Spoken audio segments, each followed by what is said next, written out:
থাকবো না তোর ঘরে। ও আমার মা বোনেদের বলি রে, শোনো কান ভরে। স্বামী বলে বিবি তুমি চলে যেও না, এবার থেকে খাটবো বেশি অভাব হবে না।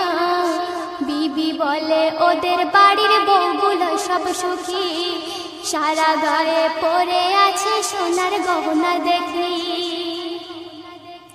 ওদের মতো আমার গায়ে, বিবি বলছে ওদের মতো আমার গায়ে সোনার গহনা নাই রে, থাকবো না এই ঘরে। ও আমার মা বোনেদের বলি রে, শোনো কান ভরে। বিবি এই কথা শুনে স্বামী বিবিকে কি বলছে?